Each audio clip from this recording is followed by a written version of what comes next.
한국의 부동산 위기, 다들 정말 걱정이 많으시죠? 보통 해법으로 정부의 강력한 규제를 떠올리잖아요. 그런데 오늘 우리가 살펴볼 자료는요, 여기에 아니요라고 아주 단호하게 말합니다. 오히려 정부가 나서는 게 문제 그 자체라고 주장하는데요. 와, 정말 흥미로운 관점이죠? 지금부터 같이 한번 파헤쳐 보겠습니다.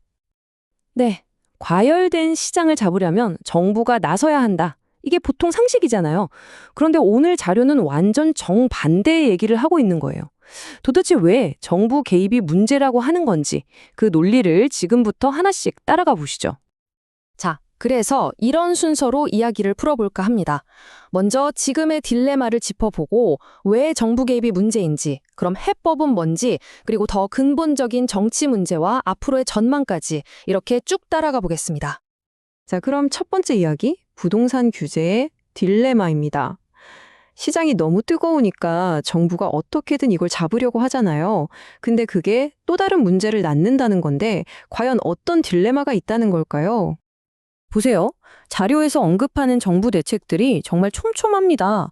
토지거래 허가구역이다, 주택담보대출을 확 줄여버린다, DSR 산정할 때 금리도 더 빡빡하게 보고, 아예 갭 투자는 거의 못하게 막아버리고, 앞으로 세금도 더 손볼 거고, 심지어 부동산 감독기구까지 만든다고 하잖아요.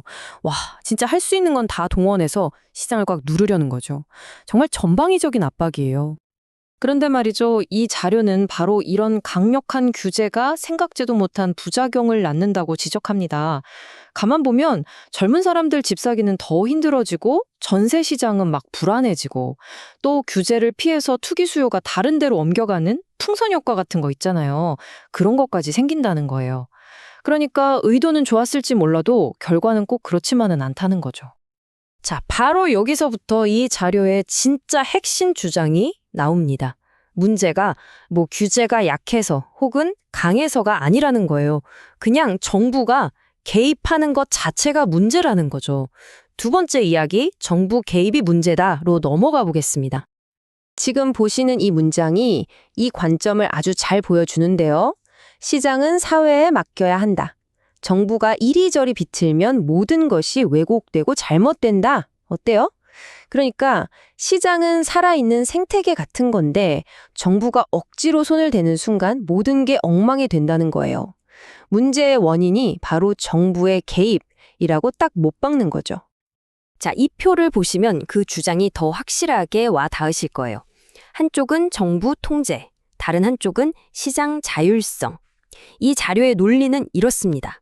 정부가 통제하면 시장이 왜곡되고 불균형이 생기지만 시장에 그냥 맡겨두면요. 시장이 알아서 잘못된 걸 고치고 또 노력한 사람이 보상도 받고 그러면서 자연스럽게 안정을 찾아간다는 겁니다. 완전히 상반된 시각이죠. 아니, 그럼 정부가 개입하는 게 문제라면 도대체 어쩌라는 걸까요? 대안이 있어야 할 거 아니에요?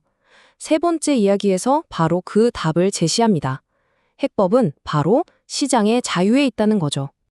이 자료에서 말하는 자본주의는요, 사실 아주 간단하고 명쾌해요. 그냥 시장을 가만히 내버려 두라는 겁니다. 그러면 알아서 균형을 찾아간다는 거죠. 그러니까 정부가 뭘 하려고 나서는 게 오히려 시장이 스스로 건강해지는 걸 방해하는 가장 큰 걸림돌이다. 이런 주장인 셈이죠. 그리고 여기서 정말 좀 무서운 경고까지 나옵니다. 정부가 시장에 자꾸 간섭하는 게 그냥 경제 문제로 끝나지 않는다는 거예요. 이게 심해지면 결국 사회 전체가 독재로 갈 수도 있다. 이렇게까지 주장합니다. 그러니까 시장의 자유를 억압하는 게 우리가 생각하는 것보다 훨씬 더 큰 위험을 부를 수 있다는 거죠. 자, 그렇다면 이 관점이 꿈꾸는 이상적인 사회는 어떤 모습일까요? 바로 이 문장에 담겨 있습니다. 정부는 작고 사회는 커야 합니다. 무슨 뜻이겠어요? 정부의 역할은 꼭 필요한 만큼만 최소한으로 줄이고 대신 사회가 스스로 자유롭고 활발하게 움직이도록 해야 한다는 거죠. 그게 바로 제대로 된 사회라는 겁니다. 아니, 근데 좀 궁금하지 않으세요? 시장에 맡겨두면 된다는데 왜 정부는 자꾸만 시장에 개입하려고 하는 걸까요? 이 자료는요, 그 원인을 경제가 아니라 아예 정치판 자체에서 찾습니다. 네 번째 이야기, 정치의 근본적 문제입니다. 와, 여기서부터는 정말 날선 비판이 쏟아지는데요. 이 자료의 주장은 이렇습니다. 지금 대한민국에는요, 진짜 국민을 위해서 일하는 정치인이 단 한 명도 없다는 거예요. 그냥 자기들 편의 논리, 자기들 세력 싸움에만 몰두할 뿐 나라의 미래나 우리들 삶 같은 건 다 뒷전이라는 거죠. 그리고 이 끝없는 정치 갈등의 악순환을 보세요. 좌파가 정권을 잡았다가 또 우파가 잡았다가 서로 권력만 뺏고 뺏기면서 계속 싸우기만 한다는 거죠. 그동안 정작 중요한 문제들은 하나도 해결이 안 되고 결국 우리 국민들만 갈 길을 잃고 헤매고 있다는 겁니다. 자, 이제 마지막입니다. 이렇게 비판도 하고 분석도 했는데 그럼 앞으로 어떻게 될 거라는 걸까요? 이 자료가 내놓는 최종 전망 한번 들어보시죠. 일단 이 자료도요. 주택 정책이 진짜 어려운 문제라는 건 인정하고 들어가요. 하긴 우리 모두의 삶이 걸린 문제니까 얼마나 민감하겠어요. 정책 한번 잘못 삐걱하면 정권이 흔들릴 수도 있을 만큼 정말 리스크가 큰 일이라는 거죠. 결코 만만하게 볼 문제가 아니라는 점은 분명히 짚고 넘어갑니다. 그런데요, 이 자료의 마지막 메시지는 생각보다 꽤 낙관적이에요. 지금 이렇게 정책 때문에 혼란스럽고 정치권은 맨날 싸워도 대한민국은 절대 망하지 않을 거라는 겁니다. 그리고 시장은요, 결국엔 스스로 힘을 찾아서 제자리로 돌아올 거다라는 아주 강한 믿음을 보여주고 있어요.